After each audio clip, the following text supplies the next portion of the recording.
What? When they start talking, when the people that who I fight, when they start talking, that's when y'all get them. I'ma beat his. Can't do shit. Wait, For real. Y'all better be quiet. You've been talking since I've been baby. Man, I can't wait. I'm gonna show you. Man, I'm gonna show you. Next, I told y'all who I want to fight. I can't keep saying the same thing. I already told y'all who I want to fight. The best versus the best. That should be my next fight. Backstage at the Shakur Stevenson versus Teofimo Lopez press conference, things got absolutely heated between Shakur and Gervonta Tank Davis. And I'm talking about a real confrontation here, not some staged publicity stunt. Multiple sources who were right there in the room say these two went at each other aggressively, with Shakur straight up challenging Tank about what happens next if he gets past Teofimo. But here's what's wild about this whole situation. This wasn't just some random backstage bump-in. This was Shakur basically calling Tank out in front of everyone, demanding to know if Tank would finally step up and fight him. And Tank's reaction? Let's just say he didn't back down. Witnesses described the energy as intense, like two fighters who genuinely can't stand each other. This is the kind of real animosity that you can't fake, and it's been building for years. Because while the boxing world has been begging for this fight, Tank has been doing everything possible to avoid it. I'm top level, elite level fighter, so let's make boxing great again. Let's put the best fighters in the ring with each other, and let's see who come out. Ever since these two emerged as the top dogs in boxing's lightweight division, there's been this toxic undercurrent of tension that goes way beyond normal competitive rivalry. We're not talking about mutual respect between elite fighters here. This is personal, and it shows every single time their paths cross. You can see it in the way they talk about each other in interviews, the subtle digs they throw on social media, and especially how their camps react whenever someone brings up the other fighter's name. Shakur and Tank are contemporaries who came up around the same time, both undefeated, both considered generational talents. But that's exactly what makes this so explosive. They're not just fighting for titles or rankings. They're fighting for legacy, for who gets remembered as the best fighter of their era. And when you have two guys with that much pride and skill, both convinced they're superior, the tension becomes inevitable. Their teams know it, the media knows it, and most importantly, they both know that eventually, this has to get settled in the ring. Shakur Stevenson, well, of course he's now 135 after all that stuff, and then Devin Haney. Right, so why people even talk like he the best at, he didn't even fight at 135 yet. Right. He didn't even have power at 126, 126, 30 or none of that. He is good. Okay. How can you, all that's just okay. How can you stop people that can actually hit? No matter all that boxing, you're going to get hit. For years now, boxing fans have been absolutely desperate for a Tank versus Shakur showdown, calling it the most anticipated fight that could possibly be made in the sport today. And when you break down the styles, you understand why people are so hungry for this matchup. On one side, you have Tank Davis, this explosive power puncher who's built his reputation on devastating knockouts and ending fights in spectacular fashion. On the other side, there's Shakur Stevenson, this slick technical master with defensive skills that make experienced fighters look amateur and boxing IQ that's off the charts. It's the classic boxer versus puncher dynamic that creates legendary fights. Shakur himself has been calling for this fight constantly, even going so far as to say in multiple interviews that he'd put any other opponent on hold if Tank would just agree to face him. Think about that for a second. Here's an undefeated world champion willing to pass up other big-money fights just to get Tank in the ring. That tells you everything about how badly Shakur wants to prove he's the best. But here's the kicker. Tank keeps finding reasons to say no. The rumors the Tank and Jake fight. Man, Tank disrespectful to the sport if he choose that over fighting with me. I'm the best fighter in the sport. I've been telling him that. And he called cap on it. So if he won't call cap and say I'm not who I say I am, come prove it. I think it's dangerous for him to go back in there and fight Lamont. I think Lamont is a hell of a fighter. I can see that going. According to Shakur, his issues with Tank go way deeper than just competitive rivalry, and it all comes down to energy and respect. Shakur explained that you can literally sense when someone views you as a legitimate threat versus when they see you as just another fighter. He says that as Tank got older and more established in the sport, his whole energy shifted from dismissive to openly hostile whenever Shakur's name came up. And Shakur believes he knows exactly why. Deep down, Tank understands that Shakur represents the biggest danger to his undefeated record and his status as the division's top star. According to Shakur, that's why Tank gets visibly irritated and frustrated every time reporters ask about a potential fight between them. It's not disrespect, it's insecurity. Shakur genuinely believes that Tank knows he would give him serious problems in the ring, problems that Tank might not be able to solve.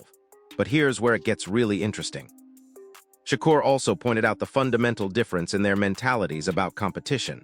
Tank apparently sees the sport as me or nobody, wanting to be the only star that matters. Meanwhile, Shakur says he thrives on competition and wants to prove he's the best by facing the absolute elite fighters head-on. That philosophical difference might be what's really driving this beef. Yeah, for sure. What changed? Competition. As you get older,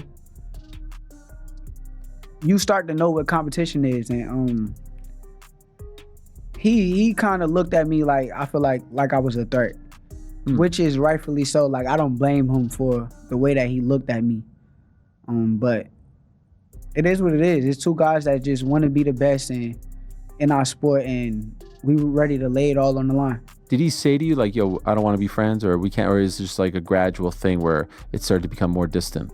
Now you just know energy. You know energy. Once you feel the energy that's coming at you, you understand like, okay, I get it. When do you think that started to change? I think as he kind of matured and got older. Once you get older and mature, his energy kind of let it be known like, yeah, you the ops. We got to fight. So. And perhaps as you were progressing and, you know, getting to the level that you're at now. He knew exactly. Deep down inside, he could sit here and say, I'm not this, I'm not a good fighter, I'm not that, but deep down inside, he knows that I'm the truth. Right. So with him knowing that, he knows that I'm the biggest threat around where he's at. Do you see he gets very upset when people ask him about you? Yeah, I think that's insecurity though. I think he's insecure. Because he knows that you give him trouble? Like, what's he insecure about in your opinion? With top level guys like him, cause like I'm kind of different. I look at things like competition, but like his mentality is more so like it's either me or it's nobody. It's not a 1A, 1B, or you don't have nobody equal to you. So But despite all of Shakur's callouts and public challenges, Tank has mostly refused to engage, and his dismissals have been brutal.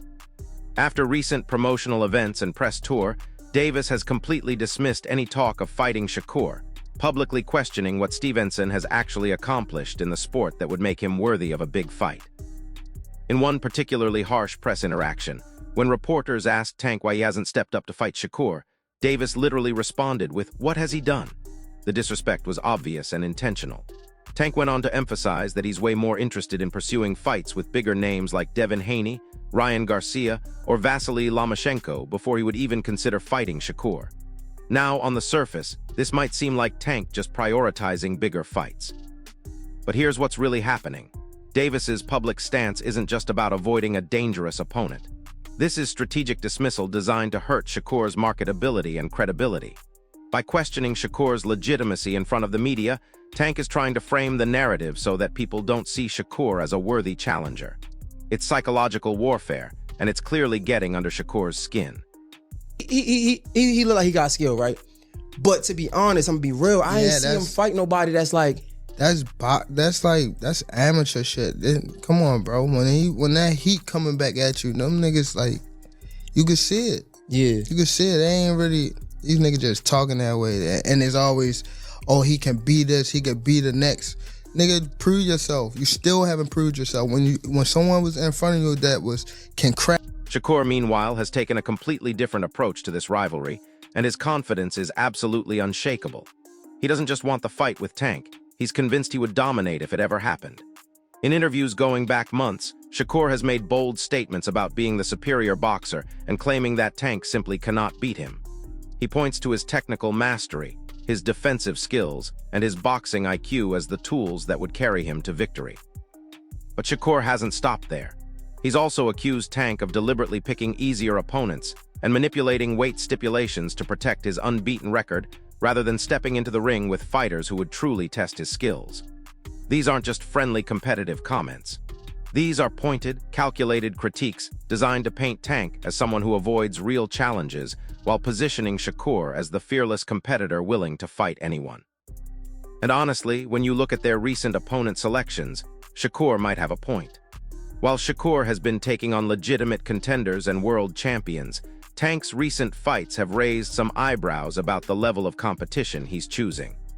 Gimmick exhibition matches like Jake Paul versus Tank Davis or Floyd versus Tyson, good or bad for the sport of boxing? I mean, I feel like in Floyd and Tyson situation is different than Jake Paul and Buddy. I feel like with Floyd and Tyson, it's like, okay, y'all deserve it. Y'all legends, y'all paid homage, y'all did the most for the sport of boxing already. So you deserve a big payday and be cool. I'm cool with it. I like it. But with Jake and Buddy, I feel like Buddy is a participate in the sport of boxing right now, and he just came off a draw his last fight. So if you're a real champion and top level guy that you say you are, which I think you are too, I think you're the truth. But if you're that guy and you just came off a draw, I think rematching will be the most competitive thing to do. With the Jake Paul situation, it's a money grab fight. When Tank announced his fight with Jake Paul, the boxing community absolutely erupted with criticism and disappointment. A massive portion of the fan base immediately called Tank out for choosing what they saw as an easy, lucrative spectacle, instead of pursuing the legitimate showdown with Shakur that everyone wanted to see. Social media went crazy with fans arguing that Tank was intentionally avoiding the Shakur fight by taking this celebrity exhibition that's widely viewed as more of a money grab than actual competitive boxing. Critics pointed to Tank's pattern of dismissing Shakur in interviews and his complete lack of callouts toward Shakur as evidence of a deliberate strategy to avoid risk. The narrative became clear. Tank was prioritizing easy paydays over high-stakes competition that could actually damage his undefeated record and superstar status. Boxing purists were furious, saying that Tank was wasting his prime years on circus acts instead of proving himself against elite competition. The backlash was intense, with many questioning whether Tank was more interested in being an entertainer than a legitimate champion. And through all of this criticism, Shakur was probably sitting back thinking, "I told you so." Shakur, obviously you are a student of boxing. You love this sport. I mean, when you hear this today on social media or wherever you happen to get the news, were you like, what? Like, can that actually be, man? Nah, I'm not shocked. I mean, his last fight when he fought Lamont, Jake Paul was at the fight. He told y'all he was going to fight somebody like Jake Paul. So I'm not shocked. It don't surprise me. So, nah. You know, Shakur, Jake, when he fought Mike Tyson, he was 227 pounds. He was 199 and like 199 point something his last fight against Julio Cesar Chavez Jr. He hasn't been only boxing for a couple of years. He's 12-1. Tank Davis obviously been boxing his whole life. He's 30-0-1. He's knocked everybody out except for 3 opponents in his life. But at what point does size matter so much, though, where it can't be overcome, Shakur? And is it in this case here when you've got what is like a 70-pound difference between these two guys? I mean, size will play some part of the fight, but if I'm thinking like I'm Tank, I'm probably just gonna go out there and try to outbox him and use my knowledge and IQ against him. So I can see Tank just outboxing him and making it real easy. Is there any way you could, any realistic or legitimate way in your mind you could see Jake Paul winning a fight? But Tank's response to all this criticism was absolutely defiant, and he made it crystal clear that he doesn't care what anyone thinks about his career decisions. At press events promoting the Jake Paul fight, Tank completely brushed off the backlash, telling critics that fans' opinions are constantly shifting, and their frustration has zero influence on his choices. He basically told everyone to sit back, enjoy the sport, and stop worrying about what he does with his career. The message was clear. Tank is going to do whatever Tank wants to do, regardless of what fans, media, or other fighters think about it. Some people saw this as confidence and independence. Others saw it as arrogance and avoidance of real competition. But one thing was certain, Tank wasn't changing course just because people were calling him out for dodging Shakur. A lot of boxing fans aren't happy with the fact you've taken this fight rather than the road rematch, fights with the likes of Shakur, Devin Haney, Teofimo, etc. What do you make of that reaction? And can we still expect to see those fights? Why should I care what they think? When y'all switch somebody can have a bad day and y'all switching on who y'all favorite fighter is or who this person is supposed to fight. Like y'all need to sit back and be fans and just enjoy the sport. Like y'all even talk about people's personal lives. Like why when it come to that? Can we still expect to see any of those fights in the future though? And y'all keep talking about fighting somebody. Didn't he just have a fight? And what happened? What happened? He won, right? But how he look in it? Exactly. But y'all say some different shit when it's me, right? Cause y'all want me to lose. When y'all see people in that limelight too long, they want to take that they want somebody else to come take that spot. That's why it's always like, come on, bro. That's what happened with Floyd. That y'all seen him too much, and once y'all seen him so much, y'all start hating. However, before Shakur can even think about getting his dream fight with Tank, he has to handle some serious business against Teofimo Lopez, and this fight is absolutely massive for his career trajectory. Stevenson and Lopez are scheduled to face off in what many consider the most important junior welterweight title bout of the year, and Shakur has openly embraced this challenge as the defining moment that could change everything. A victory over Lopez wouldn't just add another world title to Shakur's collection. It would fundamentally shift his position in the boxing hierarchy and give him the credibility and bargaining power he needs to force Tank's hand. Lopez is no joke. He's a former unified lightweight champion with serious power and the kind of resume that demands respect. Many insiders believe that only after beating a legitimate star like Teofimo can Shakur position himself as the undisputed #1 contender who Tank simply cannot ignore or dismiss. This fight is essentially Shakur's audition for the biggest payday and most important fight of his career. Win, and Tank runs out of excuses. Lose, and all this trash talk becomes meaningless. Shakur is a very talented, skillful, technique fighter. Yeah. Can't take anything away from it. However, scared to get hit. Scared to get knocked out in front of the world. Scared to get touched up in front of the world. Are you saying that off of the last fight or just in general? In general. In general. Yeah. In general. Me and Shakur sparred before. We did 3 rounds, and it was just light work and me trying to figure out his jab. Because he have a good jab? Yeah, he does. But once you pass his jab, it's game. Yeah. It's food. It's lunch food. I am the best. I don't see no contract that says Shakur's name on there. Yeah. So until then, I'm gonna say and talk my stuff. Yeah. And if you want to come that way, then come that way. I mean, you have investors that are with you, and that's great. But they understand that they cannot. Boxing legend Shane Mosley just dropped a prediction about the Shakur versus Teofimo fight that has everyone talking, and his analysis is absolutely fascinating. Mosley, who dominated multiple weight classes during his Hall of Fame career, broke down this tactical matchup, and he's leaning heavily toward Shakur winning on January 31st. According to Mosley, while Lopez is definitely a solid, experienced champion with legitimate power and an impressive resume, Shakur's technical skills and defensive mastery could be the difference maker. Mosley specifically mentioned Shakur's movement and ability to control pace as factors that could keep Lopez guessing all night long. He described the fight as a captivating clash of styles, but ultimately said he believes Shakur's pure boxing ability gives him the edge, even with the step up in weight and Lopez's proven championship experience. When a legend like Mosley makes a prediction this confident, people listen. And if Shakur can live up to Mosley's expectations, it sets up the Tank fight perfectly. If Shakur Stevenson is going to get slower moving up in weight or not, where Teofimo can hit him. Maybe he was really fast at 130, 26-30, maybe 35, but 40, you put on a little bit more weight. Shakur Stevenson has a very strong style where he can sit back and pot shot you and box and stuff like that, where Teofimo can also box and is very athletic and can get from side to side and can make things difficult for you as well. So what style is going to impose on the other is what we want to see. So which style will impose? Is it something where like the first rounds really will dictate, or? I think you're going to need a couple of rounds, but the first round is going to be very interesting.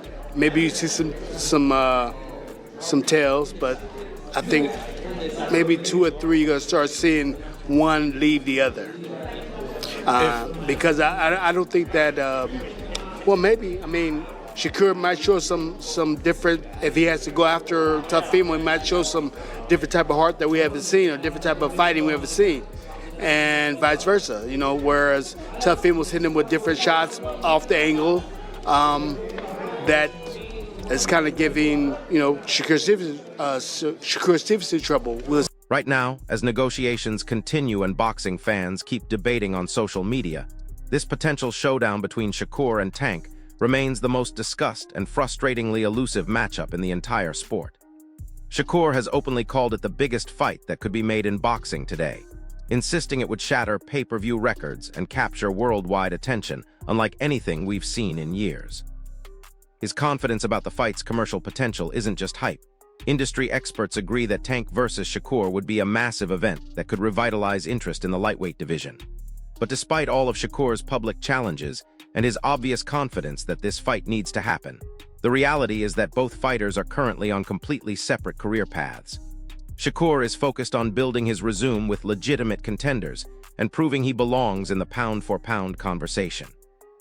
Tank, meanwhile, seems more interested in navigating his own priorities, which apparently include celebrity exhibitions and carefully selected opponents that protect his marketability. The frustrating truth is that this much-anticipated clash could still be years away, assuming it ever happens at all.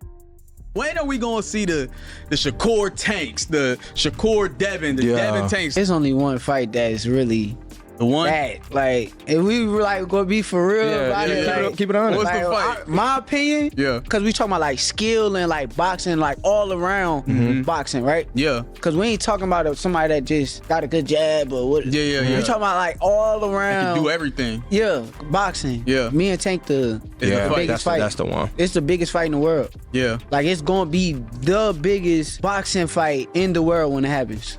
Y'all, what you think? Like 147, 140? Nah, hell no. You think 135? 35, 40, I don't know. I could see it happening not too far in the future. Really? Yeah. I think Tank will sign that contract. Dang. So there you have it. We've got Shakur calling out Tank backstage, demanding answers about their potential fight while Tank continues to dismiss him publicly and choose easier opponents. Shakur believes Tank is scared and avoiding the biggest test of his career, while Tank acts like Shakur isn't even worth his time. But here's the bigger picture. This isn't just about two fighters with hurt feelings. This is about the future of the lightweight division and who gets to be remembered as the best of this generation. If Shakur beats Teofimo, Tank runs out of excuses and the pressure becomes impossible to ignore. But if Shakur loses, this whole rivalry becomes irrelevant overnight. So here's my question for you, drop it in the comments. Do you think Tank is genuinely scared of fighting Shakur, or is he just being smart by avoiding unnecessary risks? And if Shakur dominates Teofimo, should Tank be forced to step up and prove he's really the best? If this breakdown helped you understand what's really happening behind all the drama, smash that like button, subscribe for more boxing breakdowns, and hit the notification bell because this story is just getting started. I'll see you in the next one.